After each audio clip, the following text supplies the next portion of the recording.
연구에 의하면 밤낮 3일을 자지 않고 전투하기가 불가능하다고 합니다.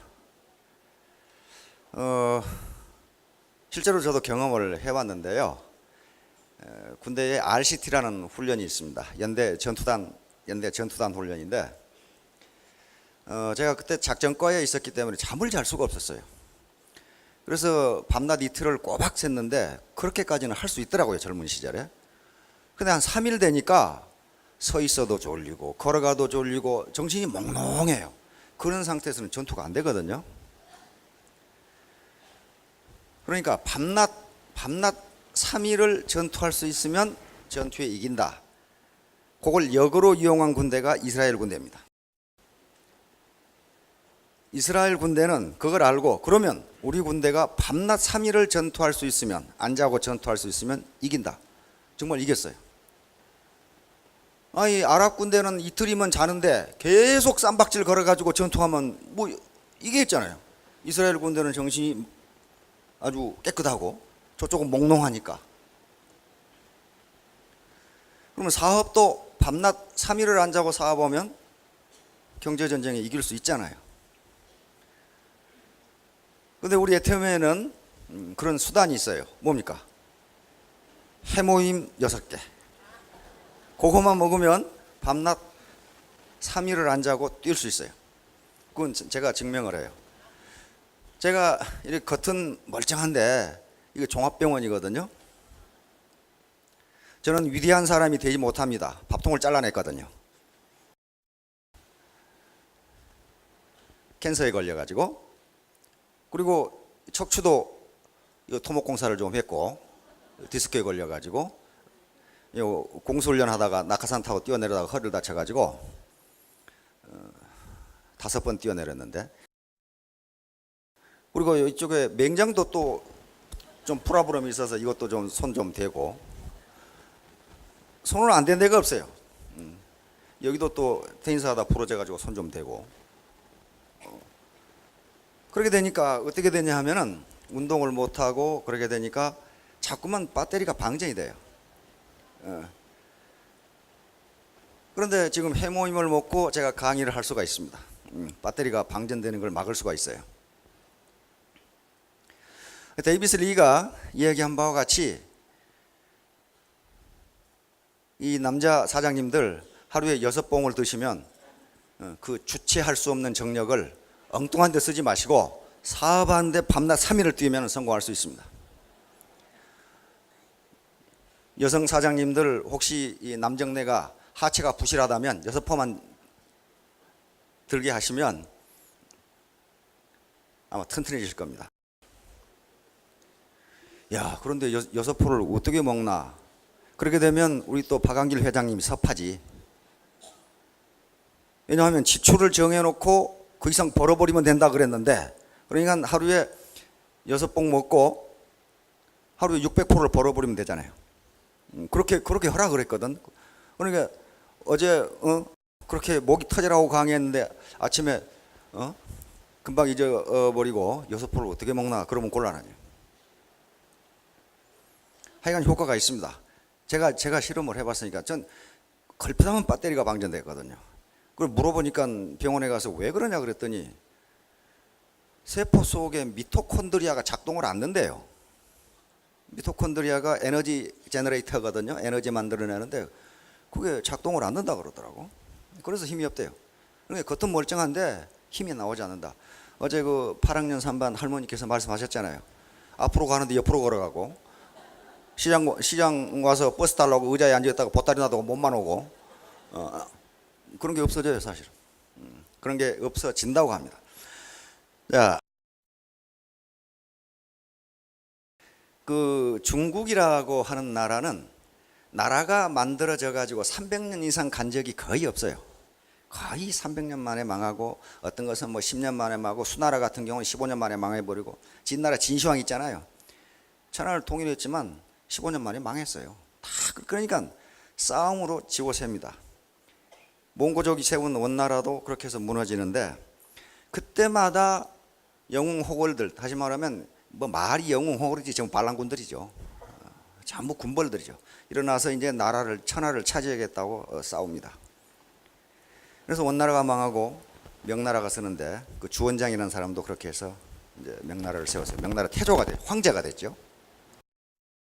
명나라를 세우고 이제 좀 한가할 때에 봄날 이 뜰에 모여가지고, 뜰에 누구누구 모였냐 하면은 주원장하고 영의정, 우리 같으면 영의정하고 황후하고 세 사람이 모여가지고 우리 참 모처럼 그동안 전쟁만 하다가 한가한데 그 껍데기 거칠의 말 말고 자기 속에 있는 아주 진실된 얘기를 한 가지씩 해보자. 그러면 저쪽에 서 있는 저 뽕나무가 흔들흔들 할 것이다. 그래서 그것을 사람들이 상삼진 그렇게 이름을 붙였습니다. 뽕나무 상자에다 세 가지, 뽕나무 상자에다가 석삼자에다가 참진자 해가지고 뽕나무의 세 가지 진실이다. 그러면 내가 황제니까 내가 먼저 얘기를 하지. 나는 참 무일푼에서 천하를 얻었는데, 천하의 황제가 됐는데, 그래도 이웃에 조그만 나라에서 뇌물 가져오면 그게 싫지가 않다. 그러니까 뽕나무가 흔들흔들했어요. 그 참말이거든요. 그러니까 인간의 재물에 대한 욕심은 한이 없다. 그 다음에 두 번째는 황후, 당신이 한번 얘기해 보시오. 그러니까 저도 아주 무일푼 거지에서 일구의 황후가 됐는데 아침마다 조회에 참석하는 건장한 홍안의 미청년들을 보면 그 품에 안기고 싶다. 이렇게 하니까 또 뽕나무가 흔들흔들했다고 그럽니다. 다음 영의정. 저는 폐하를 모시고 정말 거짓대에서 1인지하여 만인지상인 영의정이 됐는데 그래도 한 자리가 욕심이 난다. 그러니까 또 뽕나무가 흔들흔들했다고 그럽니다. 권력에 대한 욕심, 진급에 대한 욕심이죠. 그런데 이 세 가지 욕심을 과도하게 추구하다 보면 폐가 망신하거나 비명행사하는 경우가 거의 대부분입니다. 그래서 우리 애터미에서는 세 가지를 못하도록 시스템을 만들어 줬습니다. 즉 충분히 벌고 있는 사람이 조금 더 벌겠다고 하는 거, 그걸 시스템으로 막아서 일정 수당 이상 받지 못하도록 그렇게 만들어 놨고, 그리고 술을 마시지 않는 문화를 확산시키고 예양 문화를 정착시켜서 풍기문란이 일어나는 일을 없도록 했고, 그리고 어떤 베팅을 한다거나 또는 어떤 불법적으로 레그를 왔다 갔다 하면서 승진을 하겠다고 하는 제도를 근본적으로 못하게 하고 있습니다. 그래서 정도 또는 공정하게 살면서 남을 배려하면서 그리고 돈벌이를 할 수 있도록 균형적인 삶을 살 수 있도록 그렇게 시스템을 만들어 두었습니다. 아마 우리 이명박 대통령께서 그걸 보시고 공정한 사회 건설이라 이렇게 말씀하셨는지 잘 모르겠어요. 이 시간에는 우리 박한길 회장님이 공부하지 마라, 돈이 없을수록 펑펑 써라, 그렇게 가끔 강조를 하는데, 근데 사실은 일주일간 해야 할 세미나를 1박 2일에 하기 때문에 그 말이 무슨 말인지를 자세하게 설명할 시간이 없어요. 그래서 제가 보조적으로 학문적으로 도대체 공부라는 것이 무엇인가 하는 것에 대해서 설명을 하려고 합니다. 여기가 대학이니까 학문도 해야 될 거 아니에요. 고등학교가 아니잖아요 지금. 그렇죠? 영어에 study라는 말이 있습니다. study. 영어에 study가 있는데 study,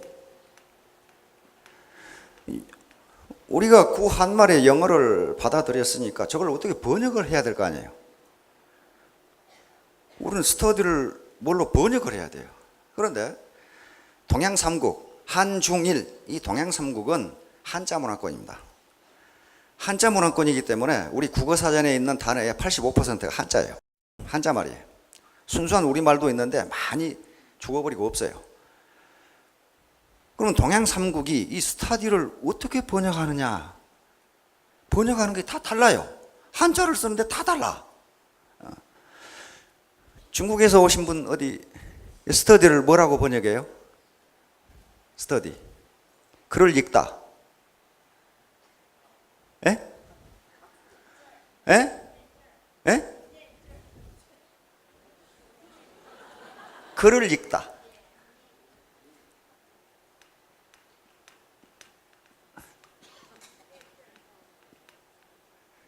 이렇게 되죠. 렌시, right? 렌시. 스터디를 렌시 이렇게 번역해요. 저 중국어 사관학교 때 2학점 교양과정으로 했거든요. 이건 책을 읽다입니다. 책을 읽다.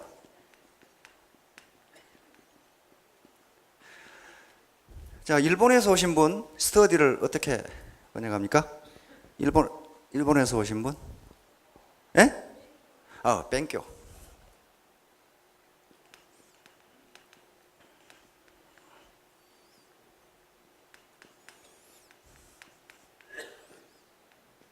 뱅교스루 그러면 공부하다. 그러잖아요. 근데 뱅교가 무슨 뜻이에요? 공부하다. 그런데 한자 그대로 하면은 하기 싫은 일을 억지로 하다. 무지하게 하기 싫거든요, 그거. 공부하기가 재밌다는 사람은 천재이거나 미친놈이거나 둘 중에 하나예요. 무지하게 하기 싫어요. 그러니까 일본 사람들 번역 잘했잖아요. 하기 싫은 일을 억지로 하다. 뺑겨서로. 이렇게 했단 말이에요. 근데 우리 한국은 뭐라고 번역했어요? 공부. 이게 뭐예요? 이거 기술공자, 지아비부자. 지가부지가 기술공이다? 이게 좀 이상하잖아요, 이게. 이게 좀 이상하잖아요. 이게 무슨 뜻이란 말이에요? 지아비가 기술자다? 기술자 아버지? 아니, 아버지도 아니죠. 지아비 부자니까. 자기 남편이 기술자다? 이게 무슨 말이냐. 우리가 공부한다고 그러는데 한번 써놔봐요. 이게 이거예요. 어? 내 남편은 기술자다? 그러단 말이에요. 그러면 여기 공부가 나왔으니까 공부. 중국 이거 어떻게 발음해요? 네, 쿵후예요. 쿵후. 이소룡, 브루슬리, 쿵후. 여기 저 쿵후 하는 데 있죠? 쿵. 중국은 이게 쿵후예요. 쿵후잖아요. 쿵후가 무슨 뜻입니까?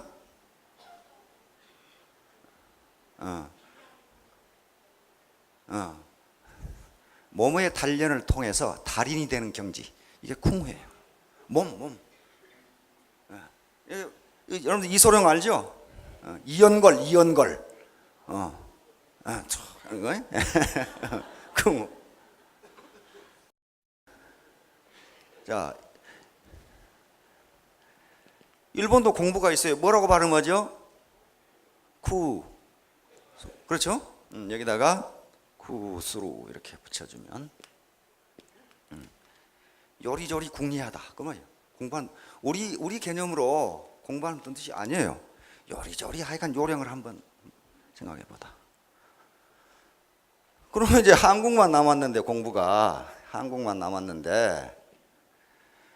이게 무슨 말이냐 이게. 원래 공부라는 개념은 주자학에서 나왔습니다. 그래서 원래는 이거예요. 요거니까 이게 이바지할 공, 도울 공, 공공, 힘쓸 공, 일할 공. 그렇죠? 공운을 세운다. 공적이다. 성공했다. 그 공이란 말이에요. 이건 도울 부자입니다. 그러니까 원래 공부라는 개념은 주자학, 즉 성리학의 철학적 개념입니다. 개념으로 이바지하고 도운다. 그런 말이에요. 이바지하고 도운다. 그런데 성리학에서 공부는 이바지하고 도우는 거로 끝나는 게 아니고 몸의 단련입니다. 몸의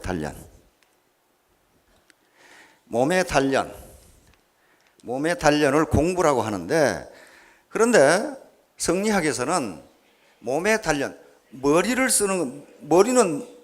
몸에 달려 있는 거지 엉뚱한 데 달려 있는 거 아니잖아요. 그래서 머리를 써서 개념 훈련을 시키는 것, 다시 말하면 지식을 축적하는 것도 공부고, 청소를 하는 것도 공부고, 축구를 하는 것도 공부고, 사업을 하는 것도 공부고. 여러분 여기 놀고 있는 거 아니잖아요. 공부하고 있잖아요 지금. 이것도 공부고. 다시 말하면 머리나 몸을 써서 다른 사람보다 탁월하게 되는 것을 공부를 잘한다, 그렇게 얘기했어요. 그것이 근래에 수능 시험이라고 하는 게 나오면서 이제 이 점수 따는 기계가 됐는데 그게 아니에요. 공부라는 개념은 그게 아닙니다. 그러니까 한마디로 우리 조상들이 스터디를 공부로 이렇게 번역한 것은 뭘 의미하냐면 수신을 의미한다. 수신. 몸을 닦는다, 그 말이죠. 수신은 주자학, 유교에서 가장 중요한 개념입니다. 몸을 닦는 것.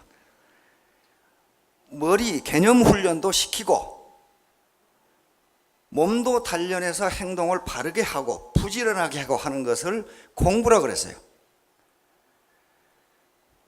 연세가 지긋하신 분들은 수신, 제가, 치국, 평천하 그런 말을 알 겁니다.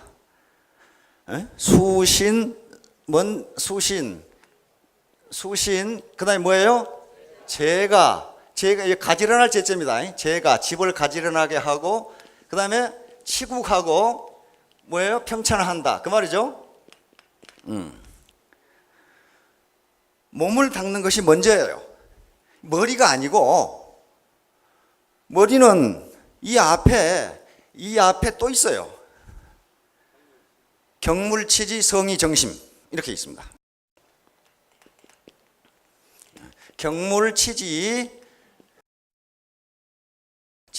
성의 정심 이렇게 했는데 이건 전부 정신적인 겁니다. 경물은 사물 또는 어떤 사안, 전체 이벤트입니다. 사안을 올바르게 파악한다, 그 말이에요. 올바르게. 주자는 이것을 무슨 사물을 궁극적으로 탐구한다 그런 뜻이 아니고, 사물을 올바르게 판단해서 지식을 얻고, 이건 전부 뭡니까? 머리의 개념적 훈련이에요. 뜻을 성실하게 하고, 정심, 마음을 가다듬고. 그럼 이상하잖아요. 몸이 나중에 나와요. 몸이 나중에 나오는 것은, 머리는 금방 돌아가는데 몸이 따라주질 않아요. 쉬는 시간에 담배 피시는 분들은 무지하게 많던데, 마음은 담배를 끊어야지. 몸이 말을 안 들어요, 몸이. 문제는 몸이에요. 알겠죠? 내일 아침에 일찍 일어나야지. 몸이 말을 안 듣잖아요. 머리로, 개념으로 하는 것은 즉각돼요. 즉각되는데, 이놈은 몸이 말을 안 들어요. 그래서 항상 공부의 중심은 어디가 있어요? 몸에 있습니다. 몸에. 이 몸뚱아리에 있어요. 몸뚱아리에. 이놈의 것이 말을 안 들어요. 돈을 벌고 싶은데 이게 자존심 상해서 물건 사러 수도 없고, 몸이 말을 안 들어요. 몸이. 마음은 금방 부자가 되고 싶고 용감하게 나가서 마케팅 하고 싶고, 그런데 이놈은 몸이 따라주질 않아요. 자존심 상해서 내가 그만둬야지. 그렇게 된단 말이에요. 몸이 안 따라주는 거예요. 그래서 항상 몸이 중심이에요. 그러니까 공부라고 하는 것은 수학 외우고 방정식 풀고 영어 단어 외우고 그거 공부입니다. 왜? 머리의 훈련이잖아요. 훌륭한 공부예요. 훌륭한 공부. 의학 공부하고 법률 공부하고 공부예요. 그러나 청소하고 축구 차고 피겨 스케이팅하고 골프하고 하는 것도 공부입니다. 알겠죠? 그런데 이 공부에는 두 가지 법칙이 있는데, 하나는 선순환의 법칙이 있고 하나는 악순환의 법칙이 있어요. 제가 말하는 공부는 이제 몸과 머리 다 두 개 다입니다. 선순환의 법칙은 자기가 하고 싶은 공부를, 즉 나는 영어를 잘한다 그러면 영어 하면 되고, 나는 골프에 아주 취미가 있다 그럼 골프 공부를 하면 되고, 자기가 하고 싶은 공부를 열심히 하면 또 열심히 안 할 수가 없어요. 그렇게 되면은 작은 성취를 이루게 되고, 작은 성취를 이루면 기분이 매우 좋아서 더 열심히 하게 되고, 그러고 나서 대성한다. 그게 선순환의 법칙이요. 악순환의 법칙은 정반대예요. 하기 싫은 걸 억지로 하면 되지도 않고 신경질만 나고, 그러면서 잠재력이 점점 감소된다는 거예요. 하면 할 수가 있는데 하기 싫다는 거예요, 그냥. 그렇게 되면 그냥 그저 그런 인생을 살다가 만다는 겁니다. 예일 대학이라고 하는 대학이 있습니다. 미국에 예일 대학이 있죠. 유명한 아이비리그 대학 중에 하나입니다. 1965년에 예일 대학에서 하버드 대학 졸업생들과 예일 대학 졸업생 1,500명을 대상으로 굉장한 엘리트입니다. 이 졸업생들이 직업 선택을 어떻게 하는가 하는 걸 연구를 했어요. 연구소에서 도대체 뭘 기준으로 직업 선택을 하는지 연구를 해봤더니 1,500명 중에 83%인 1,250명이 돈을 기준으로, 즉 연봉을 기준으로 직업을 선택하다는 겁니다. 연봉 많이 주는데 기왕이면 벤처기업보다 삼성에, 이런 식으로 우선 연봉을, 기왕이면 애터미보다 현대, 이렇게 하더라는 겁니다. 그게 83%인 1,250명. 나머지 17% 정도가 연봉에 관계없이 지가 좋아하는 직업을 선택하더라는 겁니다. 한 250명. 그래서 이 사람들을 20년간 추적을 했어요. 20년 후에 어떻게 돼 있는가 보자. 추적했더니 그의 졸업생 1,500명 중에 101명이 백만장자가 돼 있었어요. 인류대학들이니까 백만장자가 돼 있었는데, 연봉을 기준으로 직업을 선택한 사람 중에, 즉 돈을 보고 눈앞에 이익을 보고 직업을 선택한 사람 중에 백만장자가 된 사람은 딱 한 사람 있었어요. 한 사람. 나머지 100명은 지금 현재 소득은 많지 않지만은 자기가 좋아하고 전망이 좋은 곳에 들어간 사람이 100명이 백만장자가 돼 있었어요. 이게 선순환의 법칙입니다. 자기가 좋아하고 앞으로 전망이 있으니까 열심히 할 거 아니에요. 열심히 할 거예요. 요거예요. 그러니까 공부는 아무것도 하지 마라. 아무것도 하면 논팽이 되지. 어제 8학년 3반 반팽이인데 온팽이가 옆에 들어왔다고 그랬죠. 근데 다 반팽이만 들어오면 어떡하겠어요. 그거 완전 쫄딱 망하는 거지. 그 중에는 가끔 온팽이도 있어야 되거든요. 그래서 공부를 하지 말라. 그런 게 하기 싫은 공부. 억지로. 여러분들 박지성이한테 수학 삼각함수 풀하게 봐요. 미쳐버리겠죠. 그거 안 되는 거예요. 안 되는 거예요. 박세리한테 공학 공부하라 봐요. 그거 되겠어요, 그거? 안 되는 거예요. 자기가 좋아하고 거기에 몰입해서 열정적으로 하면은 성공한다. 그것이 공부예요, 공부. 그것이 공부입니다. 그러니까 아무것도 하지 마라 그런 거 아니에요.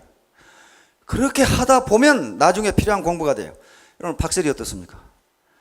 미국 기자가 뭐라고 시불시불 하는데 인터뷰 그냥 하잖아요. 언제 영어 공부했어요? 근데 왜 그렇게 할 수 있어요? LPG에서 뛰려면 영어를 해야 되잖아요. 그러니까 하니까 되는 거지. 억지로 영어 선생님이 시켜봐요. 안 하는 거지 그건. 박시성 영어 잘합니다. 영어 잘해요. 프리미어리그에서 뛰려면 영어 못 알아듣고 어떻게 하겠어요? 볼 보내라겠는데 지가 몰고 간다거나 뭐 그럼 어떻게 하겠어요? 볼 받으라겠는데 저 혼자 뛰어간다거나 못 알아들어가지고. 인도가 딱 그래. 인도가 인구가 중국 다음이잖아요. 인도에서 오신 분 인구가 지금 12억이죠. 근데 인도가 공식적으로 쓰는 언어가 25개예요. 그러니까 위에서 공문서 하나 내려보내는데 1페이지 공문서면 거의 25장이 붙어야 돼요. 그 중에 아무거나 하나 알아봐야 되니까. 그러니까 인도가 그렇게 12억이나 되는데 세계 스포츠 대회에 나오면 꼭 꼴찌예요. 그 왜 그러냐고 물어봤어요. 그랬더니 각 주에 보면 스타프레가 있답니다.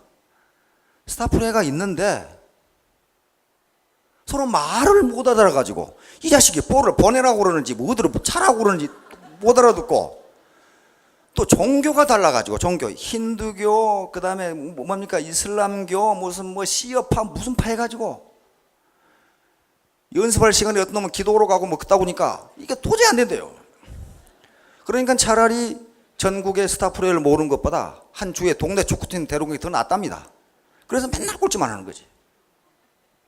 하여간에 그런 식으로 공부를 하라는 것은 자기가 좋아하는 일을 하면 거기에 달인이 됩니다. 달인이 돼요. 그런 개념이에요. 그리고 돈을 펑펑 쓰라는 것은 낭비하라 그런 말이 아니에요.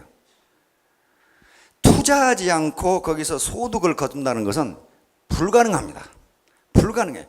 이 세상에 공짜는 없어요. 다 잊어버려도 이 세상에 공짜는 없다. 그것만 생각하시면 됩니다. 내가 어떤 꽁수를 부려가지고 라인을 어떻게 딱 해가지고 돈 벌었다. 공짜 같은데 누군가는 손해봤어요. 그걸 제로섬 게임이라고 그래요. 아무것도 생긴 게 없어요. 누군가는 손해봤다. 그건 불공정한 거 아니에요. 반드시 투자를 해야 돼요. 그러니까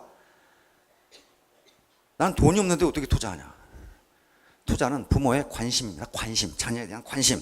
그것은 이미 학문적으로 다 부모가 자녀에 대해서 얼마나 관심을 가냐에 따라서 부모의 자식의 성공이 결정된다는 게 여러 가지로 증명이 돼 있어요. 옷을 하나 입혀도 깨끗하게 빨아서 단정하게 입히면 그놈 옷 입는 습관이 달라진다는 거예요. 외모는 지금 경쟁력을 결정하는 가장 중요한 요소 중에 하나입니다. 외모. 외모도 어려서부터 그렇게 해야 된다는 거예요. 이놈이 컴퓨터에 미쳐가지고 막 프로그램 하는데 엄마 컴퓨터 하나 사줘. 야 임마 돈 없어. 하여간 빚을 내더라도 그럼 컴퓨터 사줘야 돼요. 빌 게이츠가 그렇게 했어요. 빌 게이츠. 고등학교 때부터 컴퓨터에 미쳐가지고 완전히 미쳐요. 빌 게이츠. 빌 게이츠 알죠? 마이크로소프트 사장.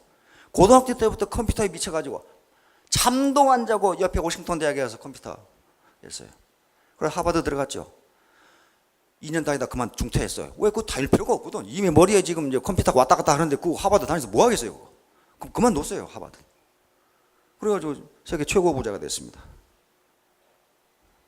지금 500억 달러니까 우리 돈으로 50조 재산이. 50조. 땡전 한 푼 없는데 그렇게 됐어요. 왜? 부모가 그걸 그렇게 하라고 해줬어요. 지원해줬어요. 컴퓨터 학원에 갈 돈 없어? 줄게, 가라. 우리 같으면 그렇게 안 하죠. 이리만 공부를 하는데 쓸데없는 짓 하고 있다고 말이야. 이거 공부인데, 그게. 김연아처럼 스케이트 타고 싶다 그러면 돈 없어서 스케이트 사줘야 된다, 그 말이야. 엉뚱한 데 쓰지 말고 크게 돈을 쓰라는 거예요. 투자하지 않으면 얻지 못합니다. 여러분 생각해 보세요. 1962년에 우리가 경제개발 5개년 계획을 시작했어요. 그때 무슨 사회였어요? 농경사회였습니다. 그렇죠? 보릿고개. 여기 지금 이 40대 이상은 보릿고개를 알지 모르는데 30대는 보릿고개를 아마 잘 모를 거예요. 보릿고개라는 게 봄에 지난 가을에 농사지은 쌀은 떨어지고 보리는 아직 익지 않고 그게 보릿고개예요. 그러니까 먹을 게 없어요. 쌀은 떨어졌지 보리는 익지 않았지. 그러니까 산에 가서 소나무 껍데기 벗기면 무지하게 맛있죠. 맛은 있는데 조금 먹고 나면 변비가 걸려요. 그렇죠? 나오질 않아. 이놈의 송진이 굳어가지고. 저도 경험 많이 했거든. 무지하게 맛있어요. 그 몽땅 먹으면 변이 나오질 않아요. 그게 보릿고개예요. 자, 그런데 그 당시에 우리가 경제개발을 하려면 우리나라는 농업국가가 절대 될 수 없습니다. 우리나라 인구 밀도가 세계 몇 등입니까? 인구 밀도, 단위 면적당 사는 인구 3등입니다. 1등이 방글라데시란 나라이고 2등이 대만이고 대한민국이 3등이에요. 인구 밀도가. 대충 생각해 보세요. 우리나라가 현재 면적이 99,900 얼마인데 계속 간척 사업하고 있으니까 약 10만 평방킬로미터입니다. 대한민국이 10만 평방킬로미터인데 인구가 5천만이에요. 통계적으로는 4,800 몇십만인데 주민등록 말소된 사람이 무지하게 많아요. 그리고 불법으로 들어오는 외국인이 무지하게 많습니다. 그래서 통계청에서는 5천만으로 봅니다. 그러니까 평방킬로미터당 인구가 몇 명 살아요? 500명 살잖아요. 500명. 방글라데시가 한 600명. 대만이 우리보다 조금 높아요. 그런데 우리나라 땅을 보세요. 우리 산악이 몇 퍼센트예요? 지금 뭐 많이 까뭉개 가지고 한 65%, 60% 됩니다. 농사 지을 땅이 거기다 공장 지어야지, 집 지어야지, 아파트 지어야지, 도로 내야지, 댐 막아야지 하면 경지 면적이 형편없이 작아요. 현재 우리나라 식량 자급률이, 우리 젊은 사업자분 식량 자급률, 우리 땅에서 나는 걸로 먹고 사는데 식량 자급률 몇 퍼센트나 돼요? 예? 30%입니다. 우리 땅에서 나는 곡물은 600만 톤 정도 나요. 그런데 수입을 한 1200만 톤 수입합니다. 그러니까 북한은 식량 자급률이 70%예요. 달러가 없으니까 30%를 수입 못해서 지금 쫄쫄 굶고 앉아있고, 우리는 30%밖에 안 되는데 달러가 많으니까 몽땅 사다가 다이어트 한다고 난리 법석이 엄청나게 먹고서. 차이는 뭐예요? 달러가 있느냐 없느냐예요. 땅에서 식량이 많이 나느냐 안 나느냐가 문제가 아니고 식량을 사올 수 있는 달러가 있느냐 없느냐예요. 시장에 가보세요. 전부 중국제예요. 그렇죠? 그런데 달러를 어떻게 벌어요? 우리 물건 수출해야 되잖아요. 그렇죠? 경제개발 5개년 계획을 하려면, 그러니까 박 대통령은 우리는 농업국으로서는 도저히 보릿고개를 넘어갈 수 없다. 그럼 뭐 해야 되겠어요? 공업화. 공장을 지으려면 뭐가 필요합니까? 자본과 기술이 필요합니다. 자본이라는 것은 공장 기계라든가 공장 설비, 기술 이런 걸 자본이라고 그래요.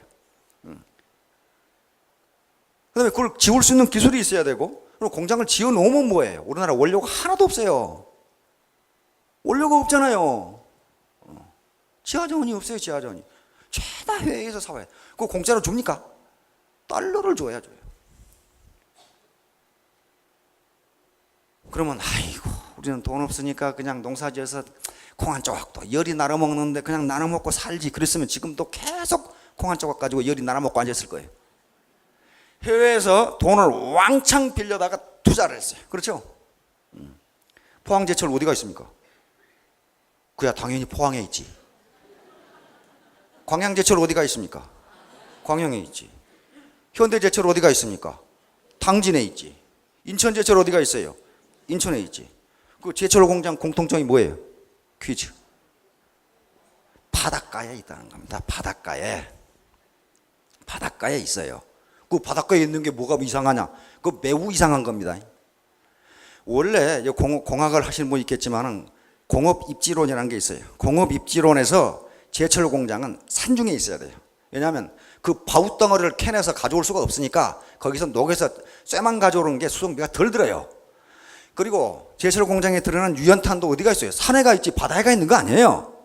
그러니까 산에서 또 제철 공장에 들어가는 게 석회석이 들어갑니다. 유연탄, 석회석, 철광석 이렇게 들어가는데 그거 전부 산에서 나니까 산중에 공장을 지어서 쇠를 뽑아서 가져오는 게 수송비가 적게 들어요.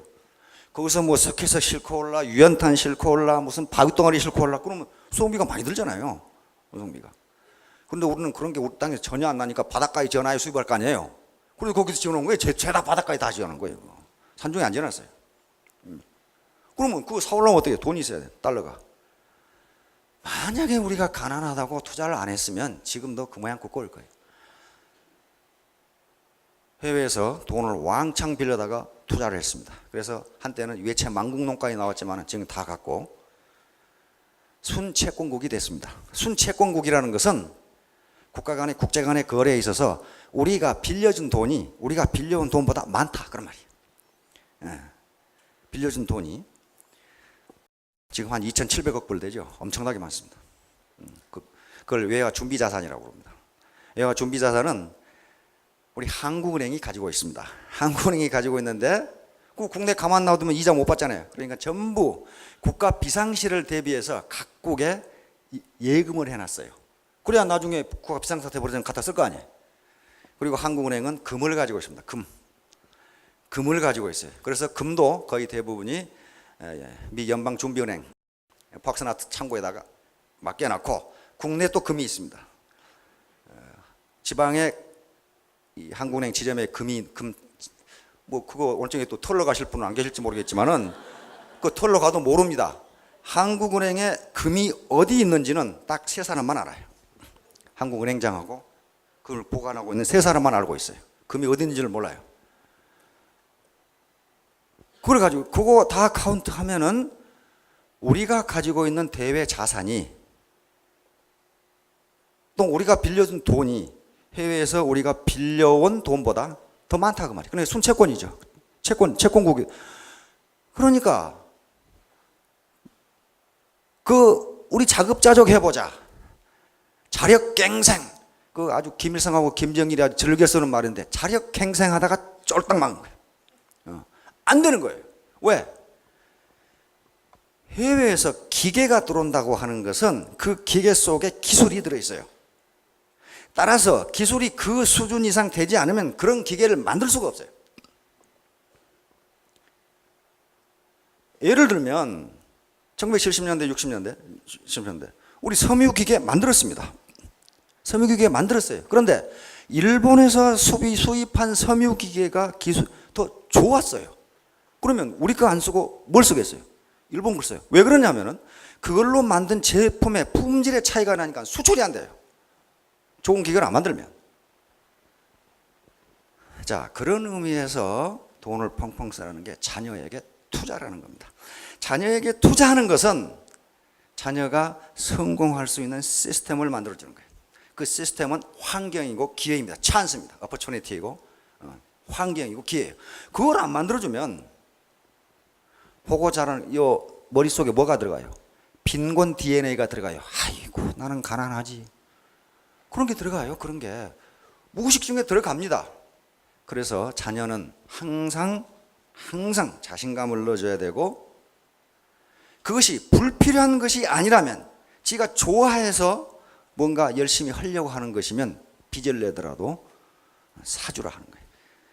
그러면 축구를 잘하면 축구화를 사줘야 되고 그거 무지하게 비쌉니다. 그거 공도 사줘야 되고 이마 돈 없어 이마 자식 하라는 공부는 안 하고 볼만 차고 있어 이 자식. 볼 차는 게 공부라니까요. 박시정 선수 초등학교 6학년 때 시작했죠. 지금 연봉이 얼마예요? 광고 제외하고 연봉이 75억이에요. 볼 차가지고 얼마나 공부 잘했어요. 그렇죠? 서울대학 나와가지고도 한 달에 300만 원 번이라고 정신없어요. 정신없어. 그런데 이 박지성이 벤치에 앉아 있다가 나오라고 하면 좀 뛰고 75억. 얼마나 공부 잘했어요. 그렇죠? 박세리 어떻습니까? 국민학교 6학년부터 초등학교 6학년 골프했어요. 상금 보니까 상금만 광고 말고 잡지책 보니까 박세리 광고도 많이 나오더라고. 광고 말고 상금만 120억이에요. 1000만 불이 넘었으니까. 그 박세리 공부 잘한 거예요. 그렇죠? 그런 의미에서의 돈을 펑펑 써라. 그런 말이에요. 자, 그러면 도대체 머리 공부를 해야 되는데 공부를 어느 정도 해야 성공할 수 있느냐 하는 거예요. 공부를 어느 정도 해야 하룻밤 하고 말았다. 그게 어떻게 성공하겠어요? 자,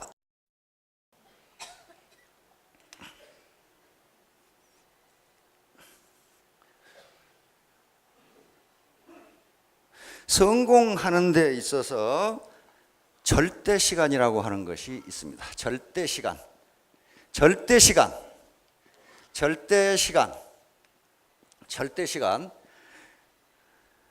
다시 말하면 성공하고자 하는 사람은 절대적으로 이 정도 이상의 시간은 투자해서 노력해야 된다. 그런 말이에요. 이건 예가 없어요. 아인슈타인도 예가 없고 노벨상을 받은 사람도 예가 없고 골프 선수도 예가 없고 축구 선수, 피겨 선수, 머리를 쓰는 것, 몸을 쓰는 것 다 예가 없어요. 절대 시간. 절대적으로 이 정도는 투자해야 된다. 그런 말이에요. 그게 몇 시간이냐면 1만 시간입니다. 그래서 그것을 1만 시간의 법칙이라고 그럽니다. 이거 투자 안 하고 돈을 벌려고 생각하면 그것은 펀드하는 수밖에 없어요. 그러다가 망하는 수밖에 없어요. 1만 시간을 투자하지 않고는 성공할 수 없다, 그런 말이에요. 이건 하나님이 아주 공평하게 만들어 놓은 거예요. 머리를 쓰는 일이건 노벨상을 받는 일이건 의사이건 축구선수이건 피겨선수이건 기술자건 다 마찬가지다. 1만 시간. 1만 시간은 하루에 3시간씩 투자를 해서 10년이 걸리는 시간입니다. 10년. 3시간씩 10년이 걸려요. 오늘 생각해 봐요. 의사들한테 몇 년 걸려요? 11년 걸려요. 10년 걸립니다. 의과대학 6년, 인턴 1년, 레지던트 4년 해보세요. 10년 걸리죠. 박사학위 받는데 몇 년 걸려요? 10년 걸립니다. 대학 4년 졸업하고 석사, 박사 하는데 5, 6년 걸려요. 10년 걸려요. 10년. 우리 박세리 1989년에 초등학교 6학년 때 골프채를 잡았어요. 그래가지고 LPGA 우승한 게 언제예요? 텔레비전에서 봤을 거 아니에요. IMF 때 1998년이에요. 몇 년 걸렸습니까? 10년 걸렸어요. 박세리가 연습 어떻겠다는 건 다 봤죠? 정말 엄청나게 연습했어요. 딱 10년 만에 LPGA 우승을 합니다. 박지성이 1991년에 초등학교 4학년 때 볼 차기 시작했어요. 그때부터 볼 차기 시작했어요. 그래가지고 2000년에 국가대표로 선발됩니다. 그 중간에는 계속 찬물만 먹었어요. 왜? 몸이 왜소해가지고 데려가는 데가 없어. 그런데 무지하게 연습한 거지. 허정무 감독 눈에 딱 띄었어요. 아이고 저놈이다. 지금 어떻습니까? 그 뒤로 승승장구. 그렇죠? 지금까지 국가대표. 지금까지 2000년에 국가대표가 되고 지금까지 국가대표. 그래서 연봉 75억. 좀 쓸만하겠죠? 그 정도면. 딱 10년 걸렸어요. 김연아 피겨스케이팅 7살 때 시작했죠. 1996년에 시작했어요. 계속 넘어지면서 연습했죠. 세계 주니어 그랑프리 챔피언십 금메달을 딴 게 2005년입니다. 10년이죠. 10년 전에 뭐 세 사람 만나서 약속을 안 했을 거예요. 우리 저렇게 하자. 그럼 저렇게 하자. 딱 10년씩이에요.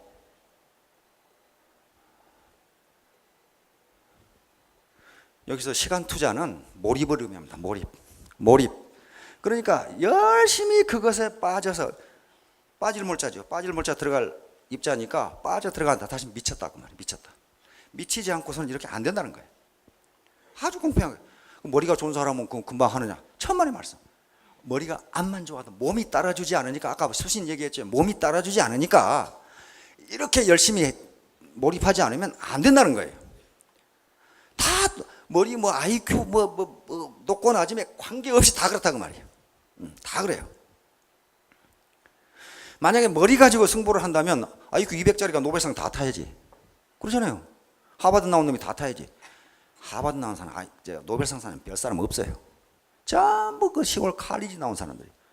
일정 이상 수준만 되면은 노력의 결과로 성공하는 것이지 머리로 성공하는 것이 아니다. 그런 말이에요. 얼마나 공평하게 만들었어요. 따라서 노벨상 받은 사람들을 보면은 IQ가 130 이상 안 넘어가요. 안 넘어갑니다. 바로 몰입하느냐 안 하느냐. 자, 그러면 어떻게 되겠어요? 하루 3시간 정도 몰입하면 그렇게 되니 6시간 하면 몇 년 걸리겠어요? 5년이 걸립니다. 6시간 하면 5년 만에 달성할 수 있어요. 5년. 이 애터미 사업은 그렇게 무슨 5차 방정식을 푼다든가 그런 게 아니에요. 그런 게 아니니까 하루에 10시간 투입할 수 있습니다. 10시간 투입한다는 게 맨날 돌아다니다 그런 말 아니고 컴퓨터 앞에 앉아서 내가 리크루팅할 파트너나 고객 어제 얘기했잖아요. 이런 취미가 뭐고 가족은 어떻게 해서 소득은 어떻게 고향은 어디고 그런 거 연구하는 것도 몰입이야. 그렇죠? 따라서 하루에 10시간 투자를 하면 몇 년 걸려요? 3년 걸려요. 2년 국에 3년 걸려요. 우리 김영숙 공무원 3년만 했잖아요. 총장 됐잖아요. 그냥 그 나이롱뽕에서 그렇게 된 게 아닙니다. 엄청나게 뛰었어요. 엄청나게 연구했어요. 그렇게 하면 된다는 거예요. 된다는 거예요, 이게 1만 시간의 법칙입니다. 자기 노력을 투자하지 않고 어떻게 적당히 수를 써서 한번 돈벌이 해볼까? 그러면 그건 사기치는 밖에 없어요. 그런데 이것은 여러 가지 연구에 의하면 나이에 관계없다 이렇게 돼 있어요. 나이에 관계없다는 걸 어제 8학년 3반 할머니가 확실히 보여줬어요. 그렇죠? 나이와 관계없다. 또 학력에도 관계없다 이렇게 돼 있어요. 여러분 생각해 봅시다. 발명왕 누구예요? 에디슨. 학교 어디까지 나왔어요? 초등학교 3개월 다녔어요. 3개월 만에 담임선생한테서 내 평생에 이렇게 미련한 놈 처음 봤다고 쫓아내버렸어요. 이렇게 미련한 놈 처음 봤다. 그런데 어머니가 어땠어요? 어머니가 아이고 이 미련 등신아 그렇게 안 했어요. 나는 내 아들을 그렇게 생각하지 않는다 그렇게 했어요. 나는 내 아들을 그렇게 생각하지 않는다. 그래서 에디슨이 나중에 인터뷰하거나 책을 쓰거나 꼭 나오는 게 어머니야. 나는 어머니 때문에 이렇게 됐다. 구박하지 않았어요. 당신이 못 가르치면 내가 가르치겠다 해서 가르쳤어요. 그리고 자기가 좋아하는 실험 계속 했어요. 무려 발명품이 1093가지, 특허가 1093가지. 우리가 쓰는 영사기, 축음기, 탄소 전화기 다 만들어냈어요. 그 양반이. 초등학교 3학년짜리가. 그러면 그 양반은 그냥 만들어냈냐? 그렇잖아요. 그 양반 책을 읽어보면 야, 어떻게 사람이 이렇게 노력을 할 수가 있냐는 거야. 전구 만드는데 몇 번 실패했다고요? 에디슨이 직접 한 말은 10,000번 실패했다고 돼 있어요. 10,000번. 에디슨의 어록을 보면은 자기 입으로는 10,000번 실패했다는데 옆에서 누구는 또 3,000번 실패했다는데 에디슨 말이 맞겠지 뭐. 자기 친구가 물었어요. 이 사람아, 자네는 10,000번이나 실패하고도 또 실험하나? 그러니까 에디슨이 이놈아 실패라니. 나는 불이 안 켜지는 방법을 10,000가지나 알아냈다 이놈아. 그래가지고 백열 전등을 만들어냈어요. 만들어냈다고 전등을 만들어냈어요. 10,000번 이상씩. 야, 그 정도 집념이면 하나님도 포기하겠죠. 아이고, 이놈 참 되게 끈질기다. 만들어냈어요. 미국에 GE라는 회사 있죠? GE. 그게 에디슨이 만든 거예요. 제너럴 일렉트릭. 세계 최고 기업입니다. 에디슨이 만든 거예요, 그거. 에디슨이. 초등학교 3개월짜리가 만든 거예요, 그거. 학력이 높아. 에디슨 나이 무지하게 많았어요, 그때.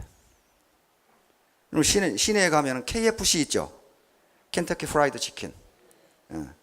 커널 할랜드 샌더스라는 사람이 만든 건데.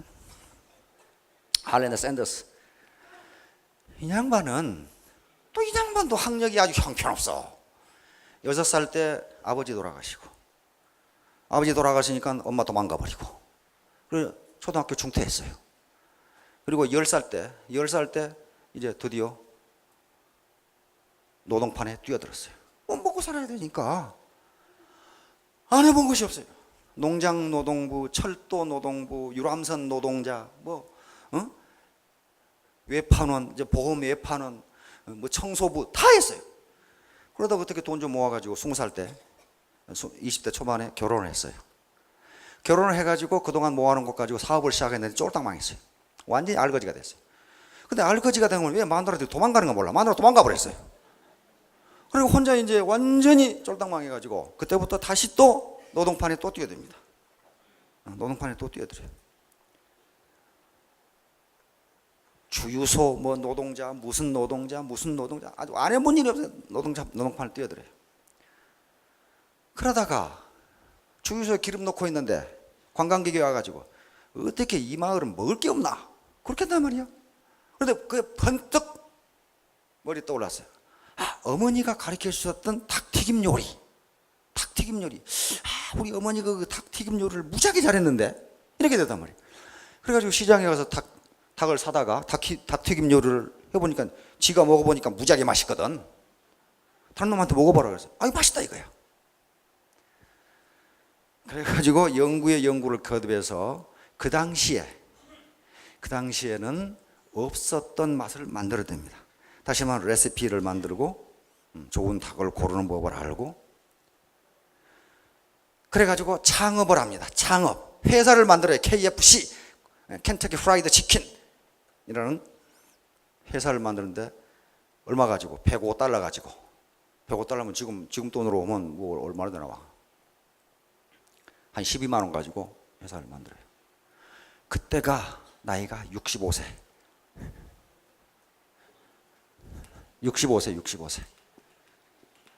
105달러 가지고 40년간 20대 때 쫄딱 망해가지고 또 40년간 노동하다가 105달러 벌어가지고 겨우 65세 때 켄터키 프라이드 치킨이라는 회사를 만듭니다. 그런데 샌더스는 커널 할랜드 샌더스, 원래 할랜드 샌더스인데 켄터키 주지사가 명예 대령 계급을 줬습니다. 그래서 할랜드 샌더스보다는 커널 샌더스 대령으로 더 유명합니다. 켄터키 프라이드 치킨 간판 보면은 수염 허옇게 나고 하얀 옷 입은 그 영감님, 그분이 할랜드 샌더스예요. 그럼 미국 사람들은 커널 샌더스 그럽니다. 샌더스 대령. 그래가지고 이 양반은 자기가 구멍가게 세를 내서 치킨점을 해도 호구지책은 됩니다. 왜? 맛이 좋으니까. 그러나 그렇게 해서는 부자가 될 수 없다고 생각했어요. 그럼 어떻게 하느냐? 그 당시에 생소했던 프랜차이즈라는 개념을 생각해낸 거예요. 다시 말하면 내가 돈 벌 수 있는 시스템을 만들지 않으면 동네에 구멍가게 내가지고는 절대로 부자가 될 수 없다 이렇게 생각. 그래가지고 자기는 레시피하고 그것을 튀기는 기술, 좋은 닭을 고르는 법 요거는 알고 있으니까 어떤 레스토랑이 자기 프랜차이즈에 가맹을 하면은 자기는 그런 기술을 대주고 로얄티를 받겠다 그런 생각을 한 거예요. 그러니까 자기가 여기 센터 이런 거 가지고 있으니까 여기 프랜차이즈 전부 가입해가지고 이게 이렇게 가입시키고 여기서 또 가입시키고 여기서 또 가입시키고 이렇게 하면 뭐야? 이게 네트워크 아니야? 네트워크를 생각한 거예요. 그렇게 하지 않고 내가 여기다 구멍가게 하나 내가지고 닭튀김 팔고 앉았으면 호구시책은 되겠지만 부자는 못 된다. 그래가지고 자기 레시피 가지고 그다음 튀김 기술 가지고 그건 가르쳐주면 안 되니까. 그리고 실제로 자기가 닭을 튀겨가지고 레스토랑을 찾아다닙니다. 내가 이런 기술이 있으니까 프랜차이즈로 가맹하고 나한테 로얄티를 얼마 주라. 말을 들어주겠어요? 안 들어주겠어요? 그것도 뭐 이쁘고 젊은 사람이면 몰라. 몸은 뚱뚱한 영감탱이가 와가지고 무슨 기술 가지고 있다고 그러니까 이놈 미친놈 아닌가. 그래가지고 무려 전 미국을 3년을 돌아다닙니다. 거절을 몇 번 당했냐면 그걸 유명한 1009번의 거절이에요. 1009번을 당해요. 1009번. 1009번에 다른 데 가서 알아봐라. 다른 데 가서 알아봐라.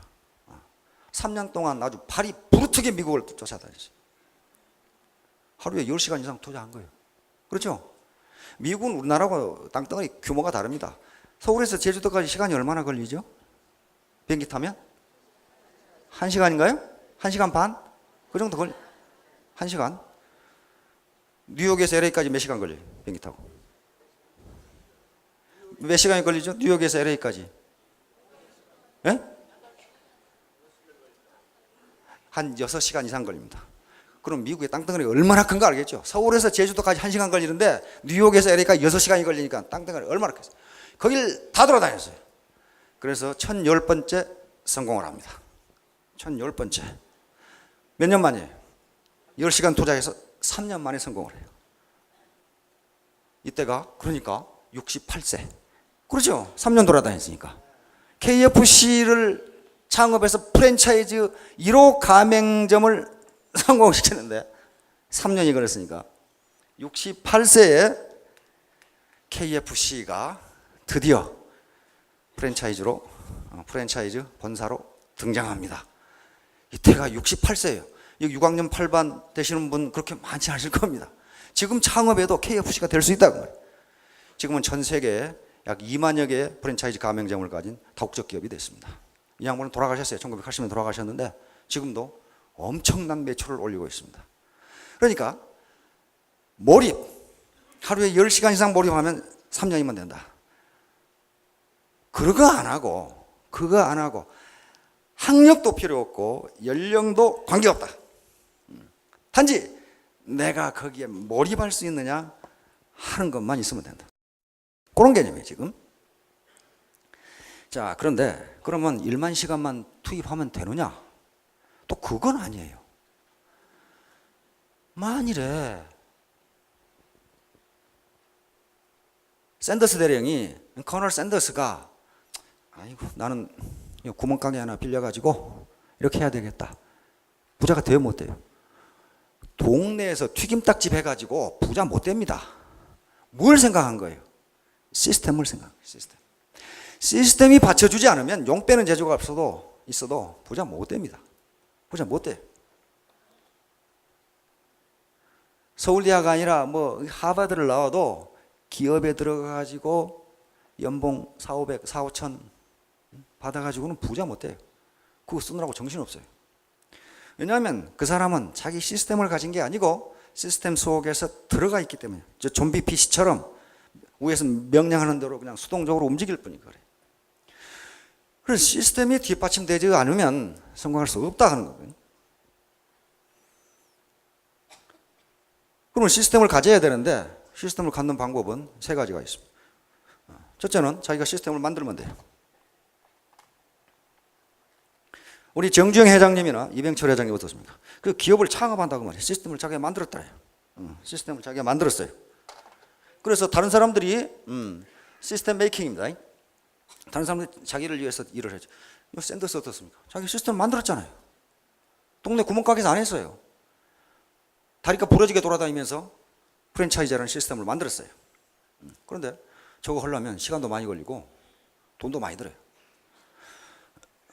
두 번째는 시스템 바잉, 시스템을 사면 돼요. 아까 프랜차이즈 가맹해가지고 맥도날드, 스타벅스.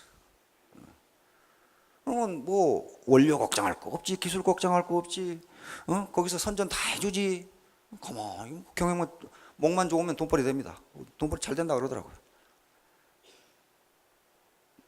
그런 프랜차이즈가 아니라도 저쪽 분당, 제가 사는 분당 서현역에 조그마한 커피 가게인데 전부 다 거기 사무실이 많아가지고 테이크아웃이 많다 그러더라고요. 그러니까 가게가 이렇게 한 평만 되면 돼요. 한 평만.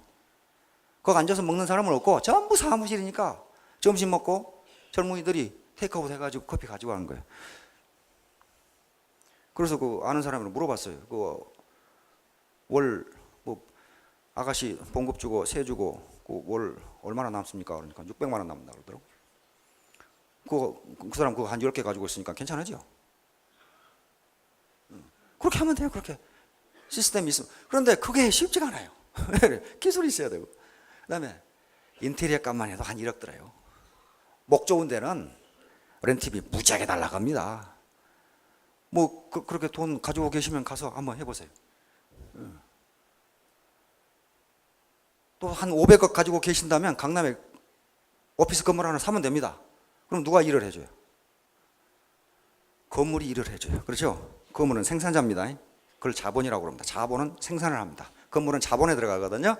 그 건물이 내 대신 일을 해주고 우리 대한민국의 경제 체제가 그걸 빌려 쓰도록 어떤 놈인가 하게 돼 있어요. 시스템이 그렇게 도와줘요. 난 가만히 있어도 맨날 골프 치고 돌아다녀도 500억짜리 오피스 빌딩 하나 있으면 평생 먹고 사는데 지장 없습니다. 자기 시스템을 만들면 돼요. 그렇게. 그런데 그거 하려면 돈이 많이 들어요. 방법이 없잖아요. 우리 같은 서민이 어떻게 해요? 세 번째는 시스템에 들어오면 돼요. 시스템에 들어와야 되는데 쉽게 들어갈 수 있는 방법이 그렇게 많지가 않아요. 바로 애터미가 그런 시스템을 제공한 겁니다.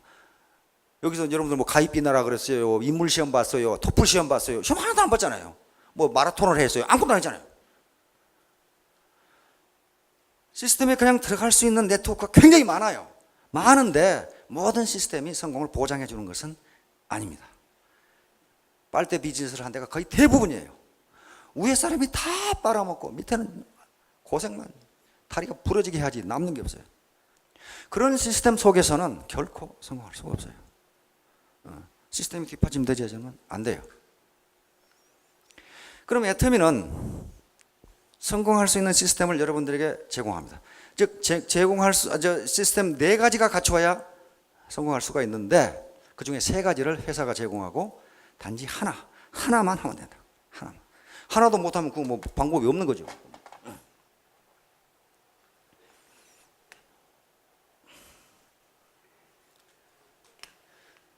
자, 성공할 수 있는 시스템. 애터미가 제공하는 성공할 수 있는 시스템. 첫째는 절대 제품입니다. 절대 제품. 이것은 아이템 플러스 품질입니다. 아이템 플러스 품질. 절대니까 상대적인 것이 없다 그런 말이거든. 여기 해모힘과 여기 이제 화장품 등 뭐 세제 그다음에 이제 치약 들은 게 있는데 해모힘은 당귀, 청궁, 백출에서 성분을 뽑아내서 뒤범벅 해놨다. 그게 아니에요. 해모힘이라는 신물질을 만들어낸 거예요. 신물질은 자연 상태에 존재하지 않는 물질이에요. 그러니까 암만 3가지를 뒤범벅해서 삶고 굽고 해봐야 그 물질이 안 나와요. 이건 원자력 연구소에서 방사선 기술로 신물질을 만드는 거예요. 신물질은 지구상의 자연 상태에서는 존재하지 않는 물질이에요. 그러니까 절대 제품이 되는 거예요. 절대 제품. 다른 사람은 못 만들어요. 그거 못 만들어. 어떻게 만들겠어요? 신물질인데. 신물질 만드는 게 쉬운 일이 아닙니다. 엄청나게 어려워요. 신약 하나 만드는 게 엄청나게 어렵습니다. 아마 100년이 가도 못 만들어요. 다른 놈들은 100년이 가도 못 만들어요. 저거 못 만든다고 저거. 화장품 마찬가지죠. 절대 아이템이에요. 유효 성분을 500배나 집어넣어서 100배 좋은 화장품. 그거 누가 만들겠어요? 그거? 방사선 기술이 아니면 원자력 연구소 아니면 못 만들어요. 이 화장품은 껍데기를 아름답게 해주는 거야 이거예요. 공사 안 해도 껍데기만 이렇게 아름답게 해줘. 밖에다 바르는 거죠. 해모임은 안에다 바르는 거야. 그렇죠? 안팎이 맞아야 여기가 윤이 날 거 아니에요. 안에다 바르는 거예요. 어떤 사람이 못 먹고 100만 원 저축했더니 아파가지고 200만 원 들어가더라고. 그렇게 형편없는 투자를 왜 하냐 말이야. 잘 먹고 건강하게 뛰는 게 돈벌이가 더 돼요. 병원에 가봐요. 엄청나게 돈 많이 달라 그러죠. 한검사 또 오라 그러고 한검사 또 오라 그러고 맨날 사진 찍고 피 뽑고 그러면 피는 다 뽑아도 어느 놈이 먹는지 모르겠어요. 계속 뽑아요. 계속 뽑아. 죽겠어 그냥. 저놈이 뽑았는데 또 뽑아. 맨날 무슨 병 가져오라 그러고 병 가져오라고 해가지고 뭐 어느 놈이 먹었든지 나중에 소식이 없어요 뭐. 응? 아예 처음부터 잘 먹고 건강해서 많이 버는 게 더 나아요. 그게 투자의 법칙이에요. 투자. 그래서 이걸 안팎으로 이렇게 발라주면 다 에너지가 생기고 돈벌이 더 할 수 있습니다. 그 대표적인 예가 우리 박정수 총장님이 그 껍데기만 바른 게 아닙니다. 그 절대 미모가 된 게 어제 아라비아 공주처럼 턱 나왔잖아요. 세헤라자데. 그 세헤라자데.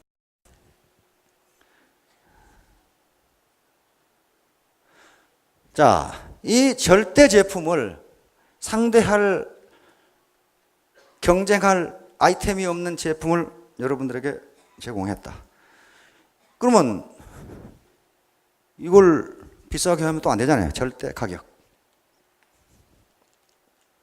더 이상 거품을 뺄 수 없을 정도로 극저 가격으로 매겨놨다. 그럼 어떡하겠어요? 자, 절대 가격에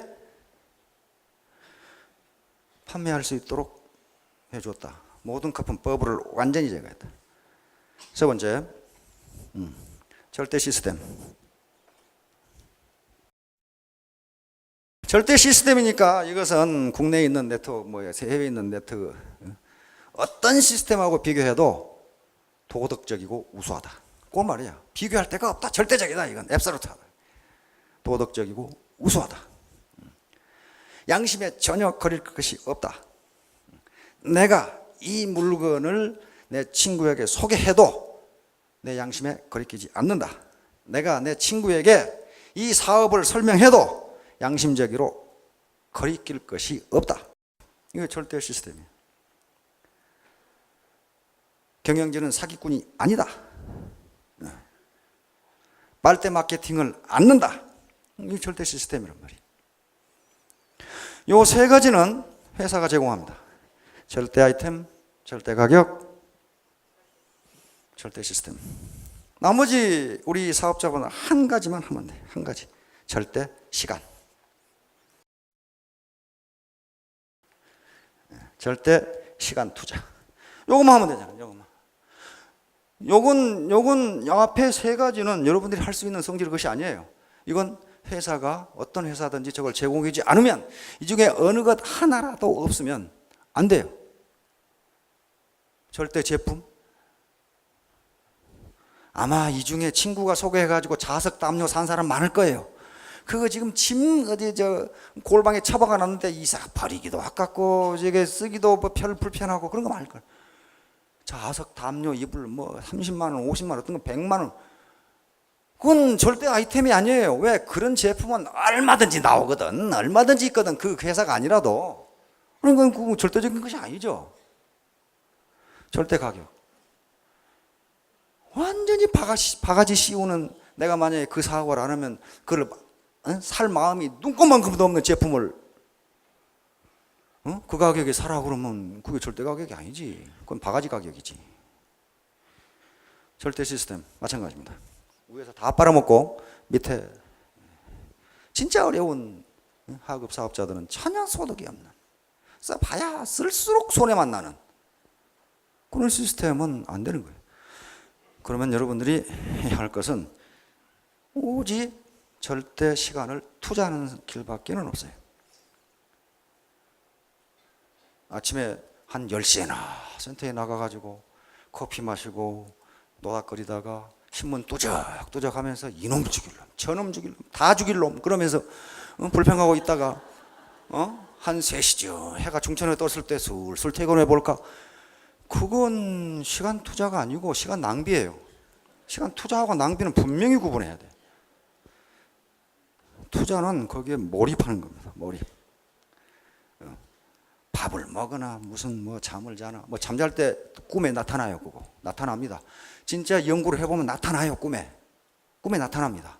어떤 사람은 화장실에서 아이디어가 번쩍 떠올랐다는데 화장실에 가니까 떠오른 게 아니고 계속 생각을 하니까 거기 앉아있으니까 떠오르는 거예요. 마침 그때 떠오르는 거지 화장실에 가니까 떠오르다 그건 아니에요. 어떤 사람은 샤워하다 떠오르기도 하고, 그건 샤워를 하니까 떠오르는 게, 물을 맞으니까 떠올랐다 그게 아니에요.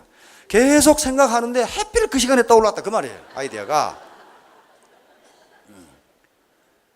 무슨 일인가 몰입하면, 1만 시간 이상 몰입하면, 하루에 3시간 몰입하면 10년 걸리고 6시간 몰입하면 6년 걸립니다. 5년이 걸립니다. 10시간 몰입하면 3년이면 여러분 다 로얄 마스터 총장이 될 수 있다고 봅니다. 여러분, 앞에 시스템 3개는 회사가 제공해 줍니다. 나머지 오직 학력도 필요 없고 연령도 별 필요 없어요. 오직 거기에 열정과 관심을 가지고 시간만 투자하면 된다. 공부를 하면 된다. 공부. 머리 공부와 몸 공부입니다. 알겠죠? 몸 공부만 가지고는 안 돼요. 한번 물면 저 고객, 그다음에 저 파트너 머리로 연구를 해야지. 고향은 어딘지, 이름은 뭔지, 자녀는 어떻게 되는지, 학력은 어떻게 되는지, 소득은 어떻게 되고, 저 사람 좋아하는 건 뭐고, 싫어하는 건 뭐고, 그 머리를 써서 연구해야 될 거 아니에요. 그게 공부예요. 그게 공부. 그게 공부란 말이에요. 그래서 머리 공부와 몸 공부. 그것만 해서는 안 돼요. 가서 또 만나야 될 거 아니에요. 몸으로 만나야 될 거 아니에요. 만나면 친해져요. 영어 속담에 그런 거 있죠. Out of sight, out of mind. In sight, in mind. 보면 가까워지고 안 보면 멀어져요. 자꾸 만나면 돼요. 만나면 돼요. 자, 여러분 모두 1만 시간 이상 절대 시간을 투자해서 3년 후에 전부 총장님이 되시기를 바랍니다. 감사합니다.